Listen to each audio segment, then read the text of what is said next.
Gloria a Dios, aleluya. Dios es bueno, es poco. Dios es buenísimo. Saludos a todos. Yo también les tiendo un saludo cariñoso. Echamos de menos las tertulias allá afuera y estar juntos comiendo en la cafetería. Pero ya vendrán tiempos mejores. Así es que paciencia y siempre el gozo del Señor es nuestra fortaleza. Aleluya. Hoy vamos a hablar del tema utilizando el Salmo 1, verso 1. El título del mensaje es La silla de los escarnecedores. Nombre raro, ¿verdad? La silla de los escarnecedores. Y vamos a explicar qué quiere decir esa palabra, que es escarnecer, ¿verdad? Y leemos, nos ponemos de pie para leer el Salmo 1, verso 1.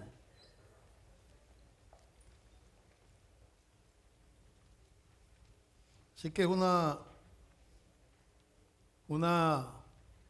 encomio, ¿verdad? Una bienaventuranza al varón, bienaventurado el varón, o la mujer también, incluye a la mujer ahí, ¿verdad? Porque esto, el ser humano, que no anduvo en consejo de malos, ni estuvo en camino de pecadores, ni en silla de escarnecedores se ha sentado.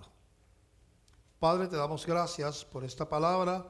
Ayúdanos, Señor, a llevarla de acuerdo a tu voluntad. Queremos aprender de ti, Señor, que sea Cristo glorificado por medio de ella. En el nombre de Jesús nos ponemos en tus manos. Amén, amén. Pueden sentarse.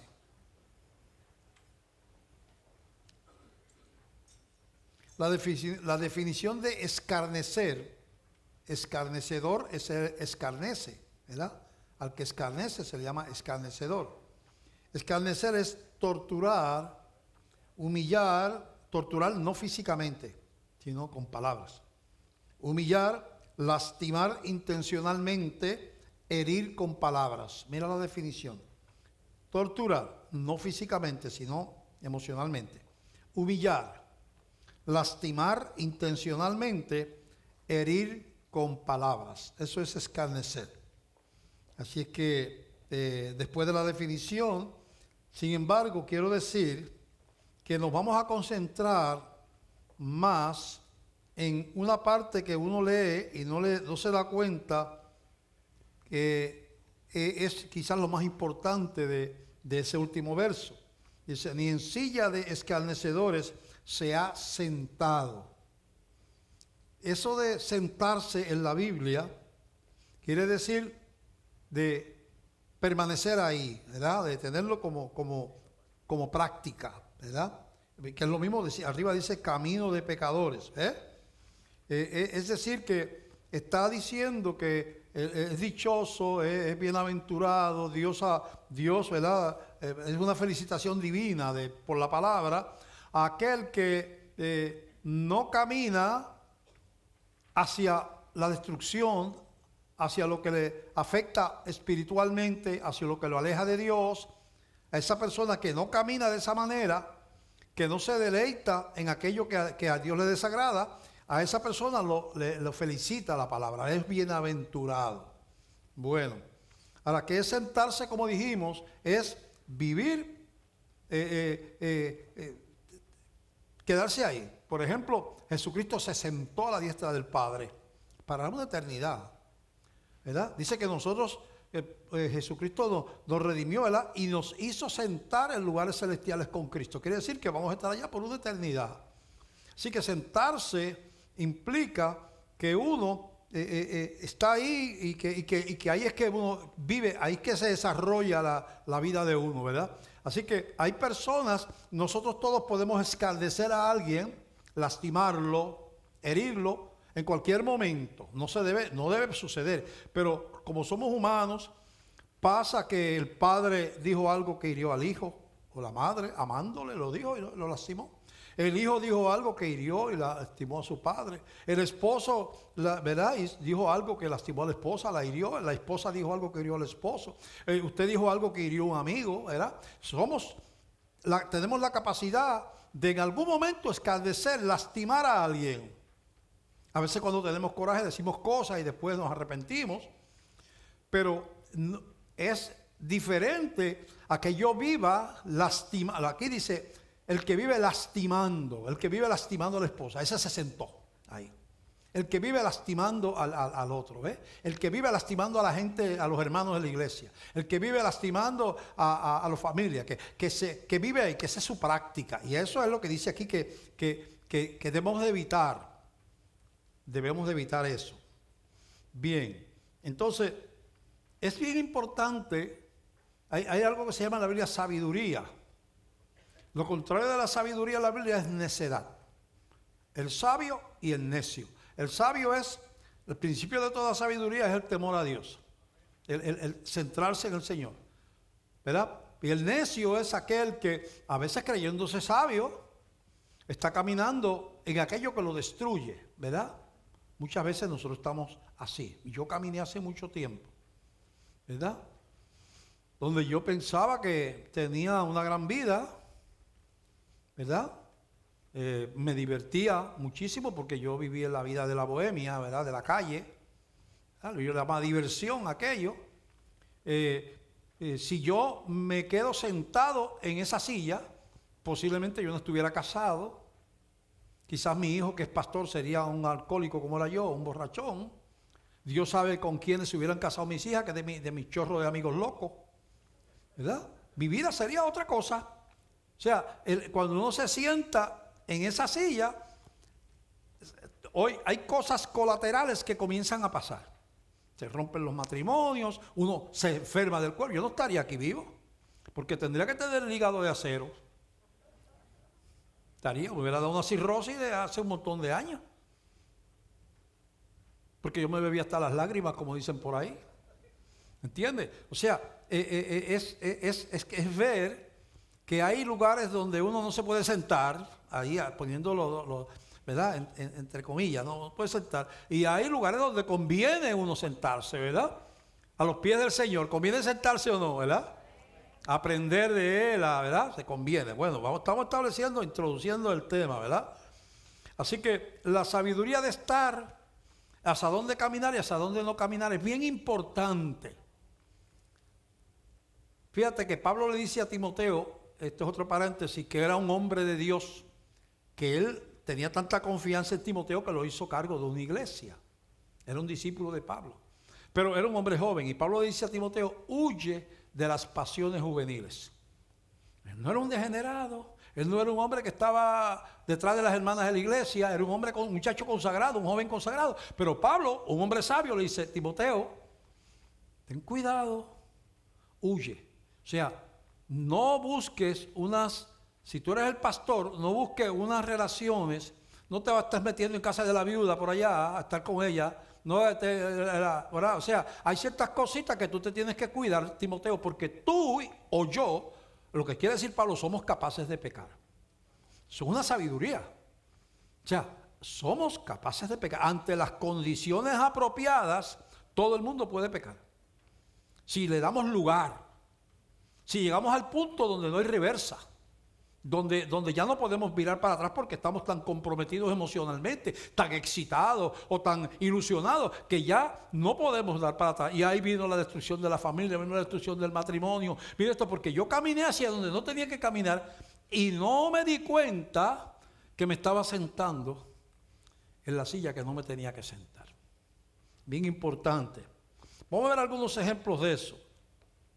En Génesis capítulo 13, del verso 7 en adelante, habla de un hombre que la Biblia dice que era un hombre creyente, un hombre justo, sobrino de Abraham. Del 13, del 7 en adelante. Cuando Abraham salió de la tierra que Dios lo llamó, Abraham es el fundador del pueblo hebreo. Es el padre de la fe, se le llama Abraham. Ok, cuando Abraham salió, vivía en Babilonia, en la tierra de los caldeos. Cuando Dios lo llama allá, le dice, quiero que vayas a camino a la tierra que yo te mostraré. que era Canaán. Pero no le dijo cuál era, ni dónde. Sal de aquí. Y sal de tu tierra y tu parentela.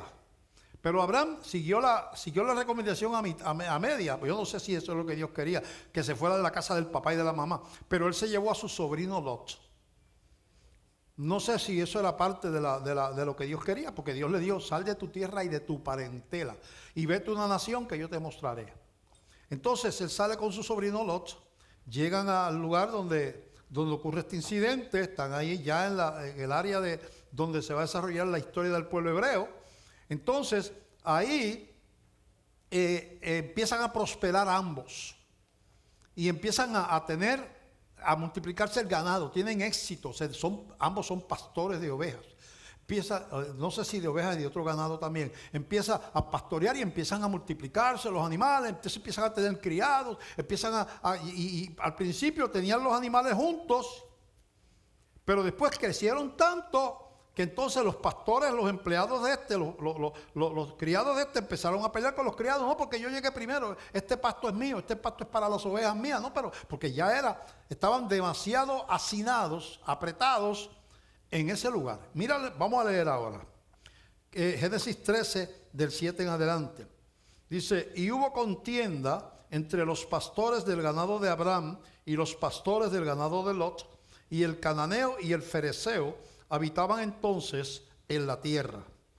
Entonces Abraham dijo a Lot, no haya ahora altercado entre nosotros dos, entre mis pastores y los tuyos, porque somos hermanos. Sí, somos hermanos. No eran hermanos, Abraham era tío de Lot. No eran hermanos, pero hermanos quiere decir que nos queremos. ¿No está toda la tierra delante de ti? Le dice Abraham a Lot.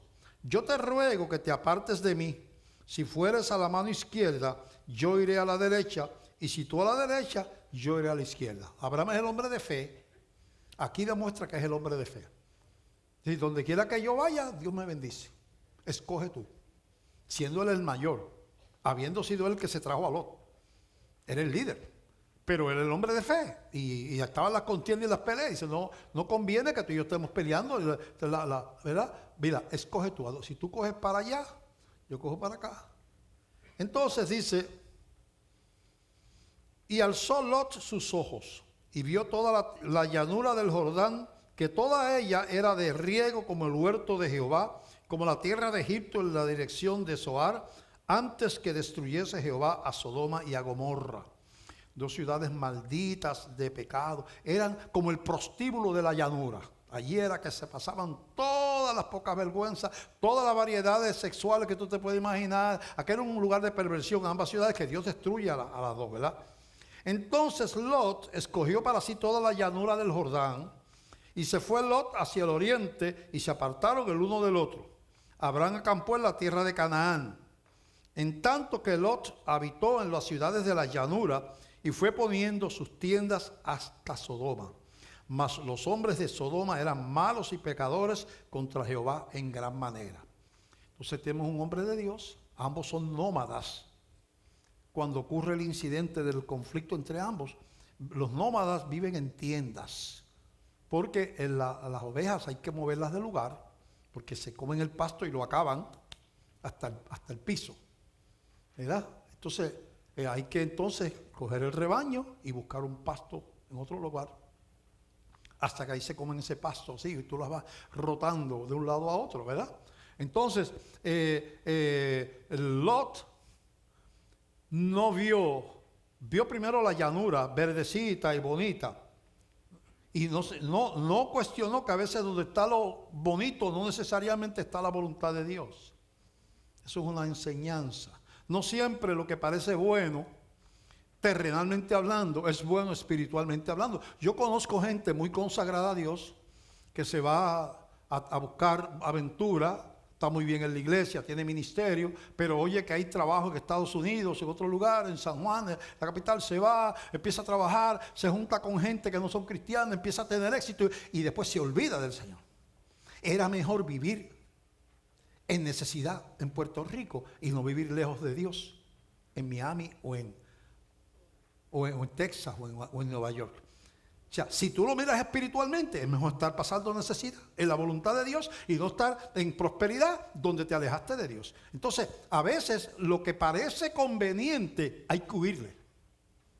Terrenalmente conveniente, pero la pregunta es, ¿esto me va a alejar de Dios? Yo conozco gente que está bien en la iglesia, hace amistades con gente que tiene ciertos recursos económicos, que juegan golf todos los domingos.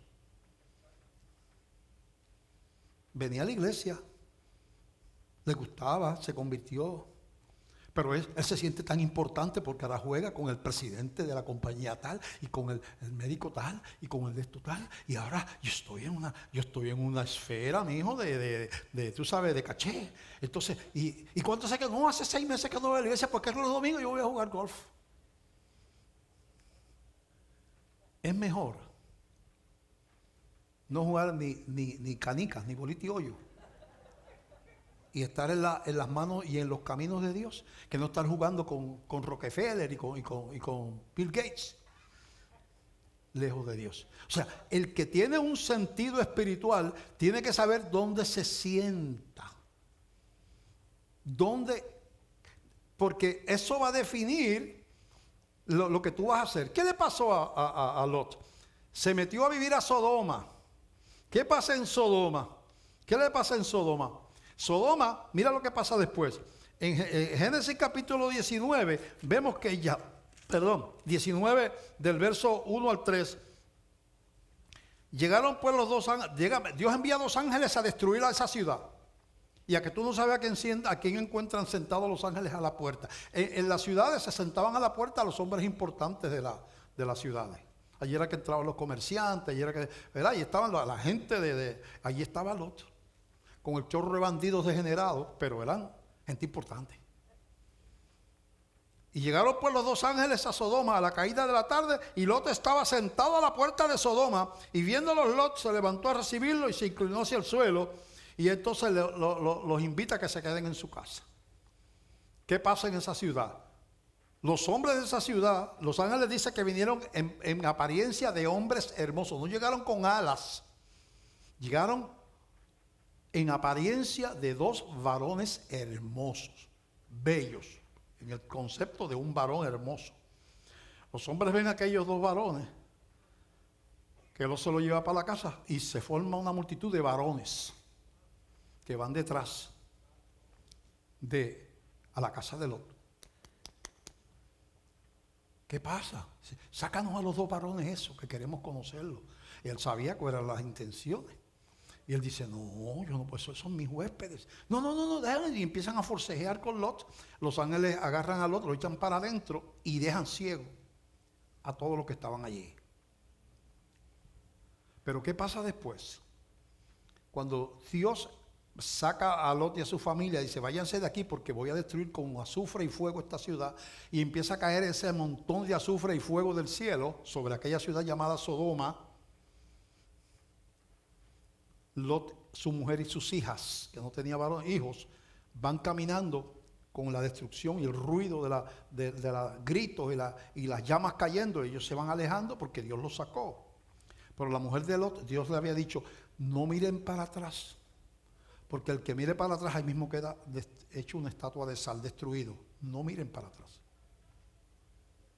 La mujer de Lot, parece que ya su corazón estaba en Sodoma. Allí estaba la Comay, allí estaba la de esto, allí era que ella tenía las tertulias. Había hecho una vida en la ciudad, se mudó a vivir a la ciudad de pecado y les gustó y se quedaron allí.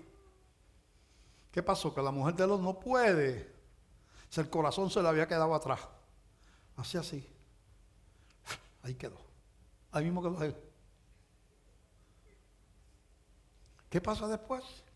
Las hijas que habían aprendido el estilo de vida de Sodoma emborrachan a Lot, porque no habían varones, porque estaban huyendo por los montes. No habían varones, emborrachan a Lot, porque dice, aquí no hay varón, vamos a acostarnos con papá.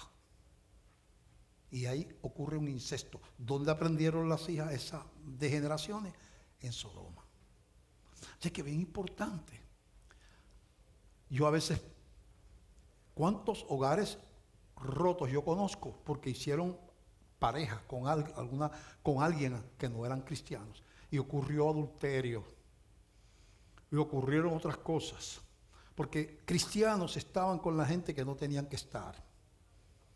Le abrieron la intimidad de su hogar a los que traían el veneno de la calle, los que iban a envenenarle el corazón a los hijos y los iban a alejar del Señor. Hay que tener entonces ese cuidado. Bueno, hay otro hombre que menciona la Biblia en Segunda de Reyes. Segunda de Reyes, capítulo 20, del verso 12 en adelante. Ese hombre se llama Ezequías, para que usted vea lo que no es tener discernimiento espiritual. Hay que orar, Señor, dame discernimiento. Eso es una oración, que yo sepa dónde está el peligro para mi familia, que yo sepa discernir dónde está el peligro para mi vida, que yo pueda discernir qué está destruyendo, qué puede destruir mi matrimonio, que yo pueda discernir qué puede hacer que mis hijos cojan por el camino equivocado, dónde está el peligro con mis hijos, para mis hijos, ese discernimiento que debe tener el cristiano, ¿verdad? Que es el centro de la predicación de este mensaje. Segunda de Reyes 20, del 12 en adelante. Este rey Ezequías era un buen rey, un hombre que amaba a Dios, un hombre que hizo bien al pueblo de Israel. Estaba enfermo, se enfermó. Y se enteraron allá en Babilonia, y como un acto de relaciones internacionales enviaron unos mensajeros a Ezequías, que era un rey hebreo, bueno. Pero míralo, cómo la insensatez puede llegar al corazón de la gente buena. Vamos a ver. Dice, en aquel tiempo, Merodac Baladán, hijo de Baladán, rey de Babilonia, envió mensajeros con cartas y presentes a Ezequías, ese era el rey hebreo, porque había oído que Ezequías había caído enfermo. Y Ezequías los oyó cuando llegaron y les mostró toda la casa de sus tesoros, plata, oro y especias y ungüentos preciosos, y la casa de sus armas y todo lo que había en sus tesoros. Ninguna cosa quedó que Ezequías no les mostrase, así en su casa como en todos sus dominios. Lo paseó por todo el país, donde quiera que tenía oro, tesoro, allá llevó a los babilonios. Babilonios que eran paganos, eran gente, enemigos tradicionales de Israel. Vivían de conquistar naciones y siempre estaban tratando de ampliar su imperio. Era gente peligrosa. Pero Ezequías, como le vinieron, el hombre tenía la debilidad de que le gustaba alardear de lo que tenía y de las riquezas que tenía. Era un buen hombre, pero cometió un error. Le abrió los tesoros de la casa de Israel, todo el oro. Yo me imagino los enviados de Babilonia. Dice, venga acá, le voy a mostrar, venga acá. Mire, usted ve todos esos cuartos, todas esas vasijas que hay en esa habitación, todo eso es de oro. Y los babilonios se mataron. No te preocupes, y mira acá, te voy a mostrar, mira, todo eso, mira, esos barriles que están ahí llenos, esos baúles, ¿verdad? Eso está lleno de oro y de... Ah, sí. Y ellos yo me imagino, yo no estaba allí. Cuando llegaron para atrás los mensajeros, le dicen al rey, muchacho, ahí está el oro botado. El oro de los israelitas, y eso es una nación débil comparado con la gran Babilonia. Eso es nuestro ya. Eso es nuestro. Entonces viene el profeta Isaías, el versículo 14. Vino al rey Ezequías y le dijo, ¿qué dijeron aquellos varones y de dónde vinieron a ti? Y Ezequías le responde, de lejanas tierras han venido de Babilonia. Y él le volvió a decir, ¿qué vieron en tu casa? Dios le había mostrado a Isaías la metida de pata del rey. Y él se está preguntándole. Y Ezequías respondió, vieron todo lo que había en mi casa, nada quedó en mis tesoros que no le mostrase. Está bien contento, los impresioné.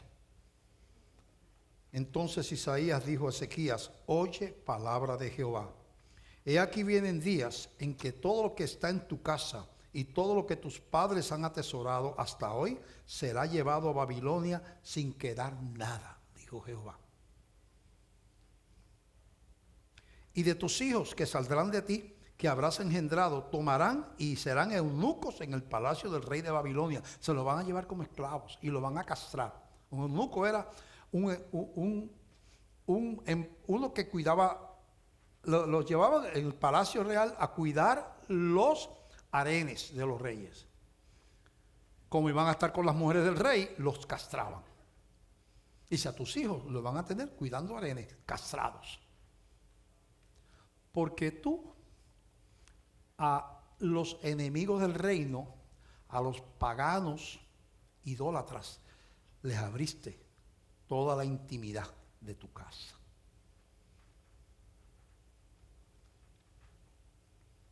¿Cuántas veces nosotros metemos el pecado a la casa y no nos damos cuenta de lo que estamos haciendo? Así que ese ángulo, ¿verdad? Pero como estamos hablando de sentarse y no sentarse, y de los que son sacados del campo de Dios o son insensatos y caminan hacia donde debe de caminar, siendo gente de Dios, como Lot, como Ezequías, etcétera, ¿verdad? Ahora vamos a hablar de el lado contrario. A veces los que están adentro caminan hacia afuera, pero Dios en su misericordia, Dios escoge a la gente. Dios elige a sus hijos. Y Dios en su misericordia, a los que estaban bien lejos, los trae hacia sí con lazos de amor. Yo soy un ejemplo de eso. Yo estoy seguro de que, pues, seguro no, en parte de mi testimonio, que Dios a mí me buscó cuando yo no le buscaba. Mi familia no era religiosa, en casa no se iba a la iglesia. Yo no vi nunca a nadie abrir una Biblia en casa. Y yo me crié en un barrio, como le dije, de bohemia, de borrachera, de fiesta. Nunca me interesó las cosas del Señor. Mi esposa se convierte, que está ahí sentada, esa hermosa mujer que está ahí. Me cocina bien hoy porque ya te di coba.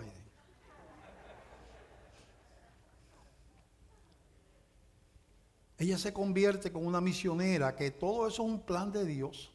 Porque yo pienso, yo soy pastor porque Dios utilizó a un americano de Texas, casado con una mexicana, que vienen a ser misioneros a Ponce, Puerto Rico, en la organización de Glenview, donde vivíamos nosotros. Ella empieza unos estudios con unas cuantas damas, todas mujeres, con la misionera.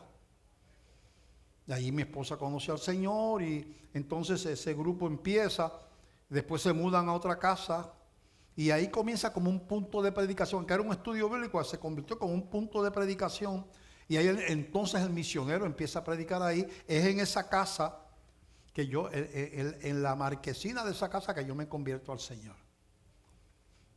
Pero antes de convertirme, yo no quería saber del Evangelio. Yo peleaba con mi esposa, pero mira, para la iglesia otra vez el domingo. Tú antes me cocinabas los domingos y ahora te vas para la iglesia y no, yo quiero que tú me cocines. Yo haciéndoselo difícil, porque uno se pone celoso de Dios a veces. Dios me estaba jugando la mujer. Ella se levantaba temprano y me cocinaba y me dejaba el almuerzo hecho. Y como quiera se iba para la iglesia. Bueno, pero yo resistía y no había ni quien me hiciera pisar una iglesia. Pero entonces Dios utiliza, este es mi testimonio, me lo he dado antes, pero es el mío y tengo que dar el mío, no puedo dar el suyo. Dios utiliza esa circunstancia y ella me pide que la lleve a una iglesia, se llamaba Damasco, que estaba en San Antonio, que había un concierto con Richie Ray y Bobby Cruz, que se habían convertido al Señor. Estaban comenzando a tocar por las iglesias. Y ella quería ir a ver a Richie Ray y Bobby Cruz tocar en esa iglesia. Me dice que la lleve, y yo le digo, yo te llevo, pero allá al lado vive un amigo mío cerca, en la otra calle, que sos compañero de Bebelata, así que tú te quedas en la iglesia y yo me voy a lo mío. Dejamos a nuestro hijo, que es pastor hoy, en casa, encerrado. ¿Verdad? Cerradas las puertas, todo, ¿verdad? Y nos fuimos a llevarla y yo a darme el trago.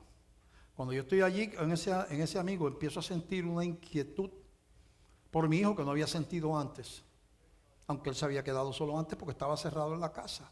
Una inquietud, y yo pues después de un rato de sentir esa inquietud, ¿verdad? De deseo, como si algo que yo tuviera que volver a mi casa, le digo a él, mira, yo estoy preocupado con René, mi hijo, yo no sé por qué, como que tengo... yo creo que yo debo de ir a ver qué pasa en casa, hay algo, no sé, no, olvídate de eso, date un trago, y no, él está bien, y pues yo seguí bebiendo. Yo no necesitaba mucho para que convencieran para eso. Pasó el tiempo, pero aquello siguió aumentando, ya era como una desesperación. Yo digo, mira, me tengo que ir, y yo despegarme de la botellita no era fácil, me tengo que ir. Entonces no había autopistas. Tuve que de San Antonio cruzando por la ciudad a llegar acá a Glenview, que era que yo vivía.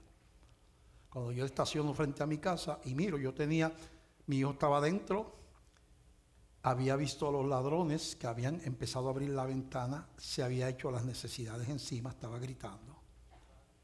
Yo tenía una escopeta cargada porque yo era cazador, una escopeta Browning calibre 16, semiautomática de 5 tiros.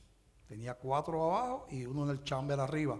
Siempre yo tenía lo de arriba vacío, ¿verdad? Y con seguro, mis hijos sabían que no podían tocar esa escopeta. Pero por seguridad no tenía cartucho arriba. Si uno le daba el bote, entonces subía el de abajo para arriba y ahí podía disparar. Y yo la tenía como arma de seguridad al lado de la cama. Y ellos la habían visto. Y los ladrones les encantan las armas. ¿Qué hubieran hecho con mi hijo? No sé, el Señor me dirá allá arriba. Pero me imagino que le callaría en la boca. El asunto es que cuando yo me detengo, ellos salen corriendo. Ya la ventana estaba separada, listos para entrar. Yo me había empezado a preocupar como 3/4 de hora, 1 hora antes de que ellos intentaran abrir la ventana, que se abría en 5 minutos así, haciéndole así, porque era de esas baratas de hojas de aluminio. Y Dios empezó a hablarme. Yo no lo podía interpretar lo que pasó uno como ¿verdad? Profesor de ciencia que yo era en la Universidad de Biología. Yo no podía razonar eso por la lógica científica. Porque alguien dice, no, porque él le avisó con la mente, pero si 1 hora antes de que él se diera cuenta de que esa gente estaba ahí, yo estaba preocupado allá. Él no sabía que estaban esos pillos allí. Empezaron a romper la ventana cuando ya yo venía a mitad de camino de allá para acá. Llegando ya, me imagino, porque que recién estaban abriendo la ventana. ¿Qué pasó, Señor? ¿Qué fue? Yo Señor, no decía porque yo no. Pero me hizo entender que nunca uno está al control. Nunca. Los rusos creían que estaban al control. Los americanos y los chinos y los europeos creían que tenían al mundo agarrado por el rabo. Y un pequeño virus le dijo, que tú te crees que tú estás al control. Yo lo voy a poner a ustedes a andar por ahí como perros rabiosos con voz alta el tiempo. Le voy a destruir la economía. Dijo el virusito ese. El virusito no piensa, pero eso es de acá. Un virusito. Nunca uno está al control. La vida de nosotros se puede desorganizar así. Con una experiencia médica, una enfermedad, quiero decir, con una crisis económica, con una crisis familiar, con la muerte de un ser querido, con un accidente, con una guerra, con un terremoto, con un huracán. La vida en esta tierra es incierta. Yo tengo que buscar algo firme. Algo que no lo pueda cambiar ni el gobierno de Estados Unidos, ni China, ni Rusia, ni los temporales, ni los huracanes. Y lo único que no puede cambiar ni los temporales, ni los huracanes, ni los terremotos, ni los virus, es una relación con Dios y tener al Espíritu Santo metido aquí adentro. Eso no me lo puede quitar nadie. Nadie.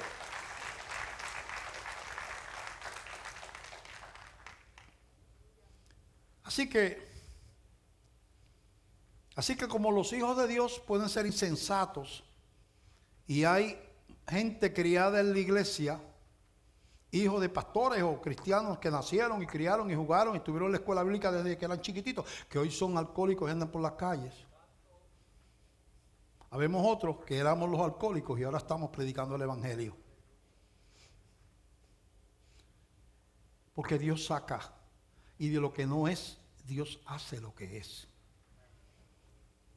Así que hay muchos casos de eso. Vamos a ver en Hechos capítulo 10. Hechos capítulo 10, del verso 1 al 10. Digo, del 1 al 6. Ahí habla de un hombre llamado Cornelio. Un hombre que no era hebreo. No tenía herencia hebrea. No era de los que había heredado la enseñanza en la sinagoga, como los niños hebreos, del Pentateuco, el Torah, la ley, los mandamientos y eso. No, él era romano. Lo que adoraba su nación eran a Júpiter, allá, no sé, los dioses y las diosas esas que ellos tienen. Pero era un hombre que Dios le había puesto. Dios prepara el corazón de sus hijos antes de que sus hijos se den cuenta de que eso está pasando. Cuando tú decidiste, voy a ir a la iglesia, y hablaste con tu esposo, oye, ¿qué tú crees si vamos a la iglesia el domingo? Oye, sí, tú dices, qué brillante idea yo tuve. Lo menos que tú te imaginas, si tú te convertiste, es que el Espíritu Santo cogió ese corazón que no le importaba la iglesia antes y de momento ahora le importa. Y uno piensa que es uno piensa que fue uno el héroe. Y no se da cuenta, Jesucristo dijo, nadie puede venir a mí si mi Padre lo trajere. Nadie puede venir a mí si mi Padre no lo traje. Tiene que traerlo. Tiene que ser una intervención divina. Mira este hombre. Este hombre dice aquí, había en Cesarea un hombre llamado Cornelio, centurión de la compañía llamada La Italiana, piadoso y temeroso de Dios con toda su casa, y que hacía muchas limosnas al pueblo y oraba a Dios siempre. O sea, un romano orándole a Dios. Traidor a la religión romana, un soldado romano, centurión. Un líder del ejército romano, un centurión. Capitán. Pero él le oraba a Dios. De alguna manera Dios llegó. Quizás él empezó a mirar al pueblo hebreo. Quizás se fijó. Oye, le cayó el antiguo pacto en las manos. Oye, ven acá. Pero esto. Y Dios le fue revelando. Bueno, ese hombre tenía un corazón preparado. Este hombre vio claramente, el verso 3, en una visión como a la hora novena del día, que un ángel de Dios entraba donde él estaba y le decía, Cornelio. Él mirándole fijamente y atemorizado dijo, ¿qué es, Señor? Y le dijo, tus oraciones y tus limosnas han subido para memoria delante de Dios. Envía pues ahora hombres a Jope y haz venir a Simón, el que tiene por sobrenombre Pedro. Este posa en casa de cierto Simón curtidor que tiene su casa junto al mar. Él te dirá lo que es necesario que hagas.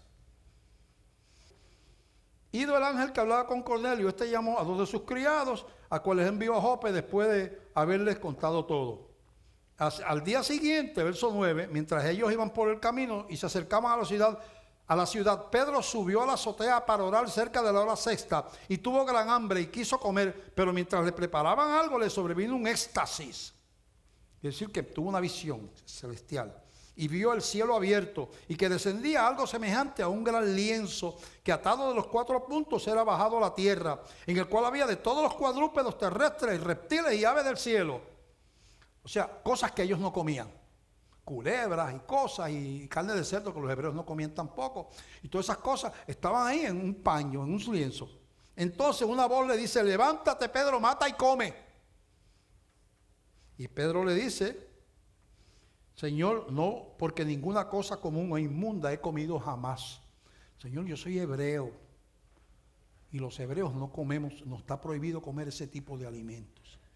Eso pasa 3 veces. Y Dios le dice, a lo que yo he limpiado, tú no le llames común, no le llames inmundo. Pero ¿qué será esto? Y se fue el lienzo. Y vuelve el lienzo lleno de culebras, de carne de cerdo, de cosas que yo no comía. Pedro, mata y come. Señor, es que yo soy hebreo, yo no como ese tipo de alimento. Esto es inmundo. A lo que yo he limpiado, no le llames inmundo, Pedro. 3 veces. Entonces, viene entonces y llegan los mensajeros de Cornelio. Dice, Pedro, mi amo, ¿verdad? El jefe mío, mi amo, estaba orando. Y tuvo una visión de que tú eres Pedro, sí, que tú tenías algo que decirle. Mi amo es un romano, y tú tenías algo que decirle a él, unas palabras que compartir. Y Pedro dice, yo considero como hebreo inmundos a los romanos. Los hebreos no toleramos a los romanos, son enemigos de Dios, no ligamos con ellos.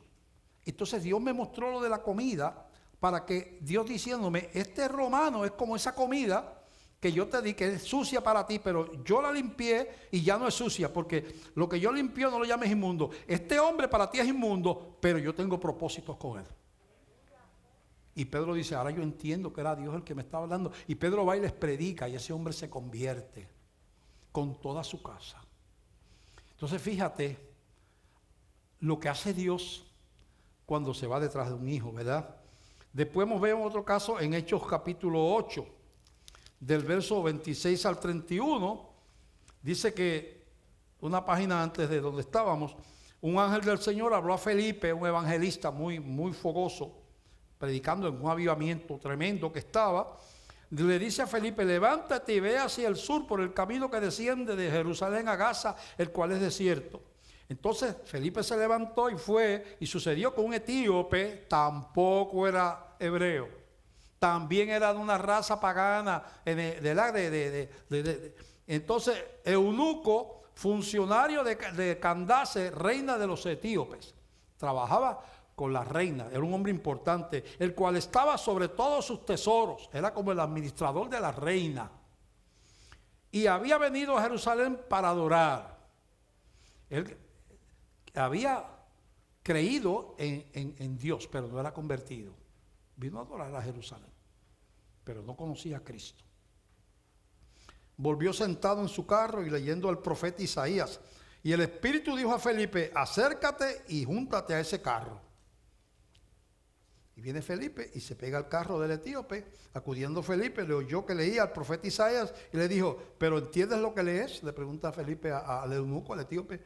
Y él le dijo, ¿y cómo podré si alguno no me enseñare? Y rogó a Felipe que subiese y se sentara con él. Y el pasaje del escrutinio que leía era este: como oveja a la muerte fue llevado, y como cordero mudo delante del que los trasquila, así no abrió su boca, etc. Estaba leyendo el Salmo, el capítulo 53 de Isaías, era lo que él leía, que hablaba, profetizaba a Cristo. Entonces, Felipe le predica que ya ese que anunciaba ese pasaje había nacido, había muerto, había resucitado, que era la esperanza de salvación. Entonces el eunuco, versículo 34, dijo a Felipe, te ruego que me digas de quién dice el profeta esto, de sí mismo o de algún otro. Entonces Felipe, abriendo su boca y comenzando desde esa escritura, versículo 35, le anunció el evangelio de Jesús. Y cuando llega el momento, y yendo por el camino llegaron a cierta agua, y dijo el eunuco, aquí hay agua, ¿qué impide que yo sea bautizado? Porque Felipe le dijo que se convertía uno y se bautizaba, parece. Felipe le dijo, si crees de todo corazón, bien puedes. O sea, tú te estás convirtiendo, tú no estás... Sí, yo creo. Y respondiendo, sí creo que Jesucristo es el Hijo de Dios, contesta el eunuco. Y ahí viene y lo bautiza. Dios toma a Felipe y lo traslada a donde él estaba, desde el desierto allá, sin caminar. Es como si Dios me dice, vete, le predica a esta persona en Cuamo. Yo voy y le predico allá en Cuamo, en Juanadía, en Villalba, donde sea. Y después que yo termino, de momento, adiós, pero si yo estoy en Glenview otra vez. Detrás Dios, como estuvo detrás de Cornelio, que era un romano, de una raza, de una religión pagana, está detrás de un etíope que viene de un pueblo no hebreo. Si vemos esa, así que como hay algunos que se alejan estando cerca, hay otros que están bien lejos y Dios los trae. Di el testimonio de mi propia vida. En Lucas capítulo 19 está el caso. Dice del verso 1 en adelante, un hombre llamado Zaqueo, con Z, Zaqueo, que Zaqueo con S es desolar una ciudad y llevarse los tesoros, eso es saquear una ciudad, pero este Zaqueo es con Z. Dice que habiendo entrado Jesús en Jericó, iba pasando por la ciudad y sucedió con un varón llamado Zaqueo, que era jefe de los publicanos y rico.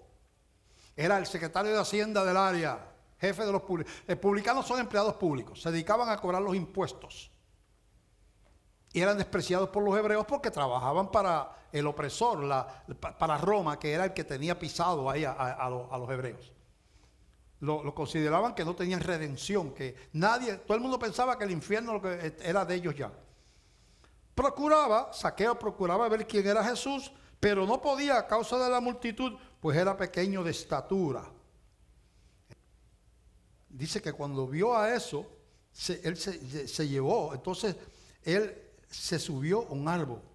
Dice, y corriendo delante subió a un árbol sicómoro para verle, porque había de pasar por allí. He dicho otras veces que yo estoy seguro que Zaqueo pensó que estaba pasando desapercibido, porque el jefe de Hacienda de una región no se supone que esté subido en un árbol. Eso es ridículo. Y él pensó, como todo el mundo está entretenido ahí abajo, yo me subo aquí. Yo soy pequeñito, pero soy listo también. Yo me subo y de aquí entre las ramitas escondido lo veo. Nadie se da cuenta que yo estoy acá arriba. Pero no le salió bien. Porque cuando Jesús llegó a aquel lugar, dice el verso 5, mirando hacia arriba, le vio y le dijo, Zaqueo, date prisa, desciende, porque hoy es necesario que pose yo en tu casa. Si habían 2,000 personas, 2,000 personas hicieron así y retrataron a Zaqueo allá arriba en el árbol. Pero mira, hoy es necesario que pose yo en tu casa. ¿Sabes qué está diciendo Jesús? Yo estoy aquí por ti. Yo envié los ángeles a Sodoma, a sacar a... Yo soy el que envié la visión a Cornelio y se la di a Pedro, a un lado dándole una visión a Pedro y en otro lado dándosela a Cornelio para juntarlos a los dos. Yo fui el que le hablé a Felipe y le dije, hay un hombre que yo le preparé el corazón, pero no entiende el evangelio. Te estoy sacando de un avivamiento para que ese hombre es importante para mí. Esa alma, ese etíope que está allá en el desierto, es importante y Dios lo junta. Y Jesucristo, ay mire, pero allí estaba, uno se llama José, otro Andrés por allá, otro Simón por allá, mire personas, ¿verdad? Allí, y él se olvida de todo y dice, contigo es que yo vine a hablar. Y dice que él descendió a prisa y le recibió gozoso. Al ver esto, todos murmuraban diciendo que había entrado a posar con un hombre pecador. Que mucho acusaron a Jesús de eso. Que la gente no entiende el amor de Cristo.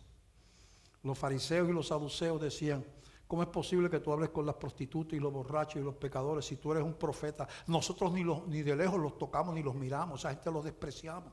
Y tú vas, y cuando aquella mujer que se cree que era María Magdalena se viene con el perfume, Jesucristo está en una casa sedando, comiendo ahí, ella viene atrevidamente, ¿verdad? Digo yo, a Jesús la encomia, ¿verdad?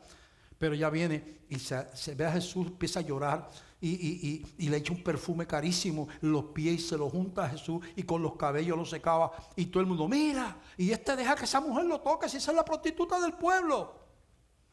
Jesús dice, yo vine aquí, tú no me ungiste con aceite, pero esta ha gastado el perfume más caro que tenía en mis pies. Pero son muchos pecados, son perdonados. Y de esta mujer se va a hablar, como estamos hablando hoy. Va a ser recordada porque me amó. Yo le puse en el corazón, ya no va a ser la prostituta, ahora va a ser una discípula. Usted sabe que María Magdalena, entre tantos discípulos, fue la primera persona que vio a Jesús resucitado, fue una ex prostituta. De todos los apóstoles y todo el mundo, escogió a esa mujer. Entonces vemos que hay unos que caminan para allá, que aparentemente están cerca y terminan cogiendo caminos y sentándose en lugares que no deben de estar. Y hay otros que nacemos y vivimos lejos de Dios, y Dios con amor a sus elegidos los trae con lazos de amor y de misericordia. Eso es importante entenderlo. Yo no sé cuál es tu historia, y yo he contado la mía, pero todos tenemos una historia. No todos eran alcohólicos, borrachones, pero los que eran gente decente y gente noble también estaban perdidos, porque todos somos pecadores, ¿verdad? No crean que los perdidos son los que están por ahí en drogas, todos somos pecadores.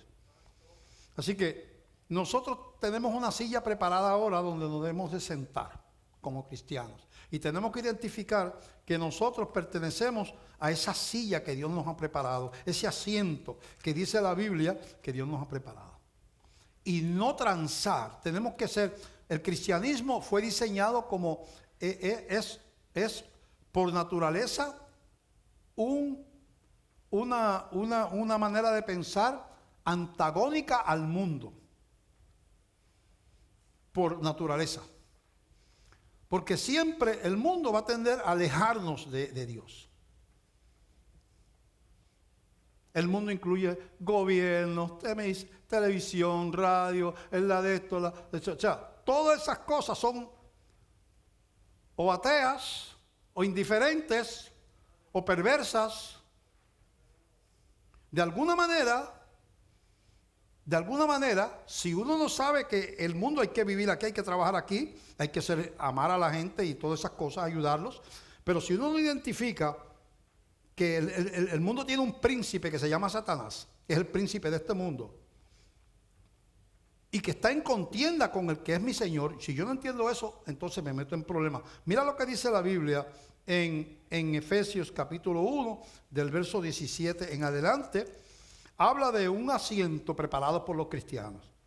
Dice, Efesios 1, 17 en adelante, para que el Dios de nuestro Señor Jesucristo, el Padre de gloria, os dé espíritu de sabiduría y de revelación en el conocimiento de Él, alumbrando los ojos de vuestro entendimiento, para que sepáis cuál es la esperanza que Él os ha llamado y cuáles las riquezas de la gloria en su herencia en los santos.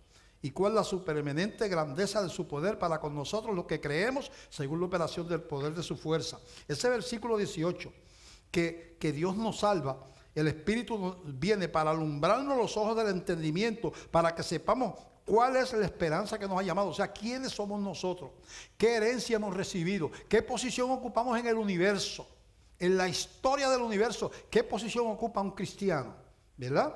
Dice, esa fuerza, versículo 19, ese poder que operó en nosotros, los que creemos según la operación del poder de su fuerza de Cristo, la cual operó, esa misma fuerza que es el Espíritu Santo, operó en Cristo, resucitándole de los muertos y sentándole a su diestra en los lugares celestiales, a reinar.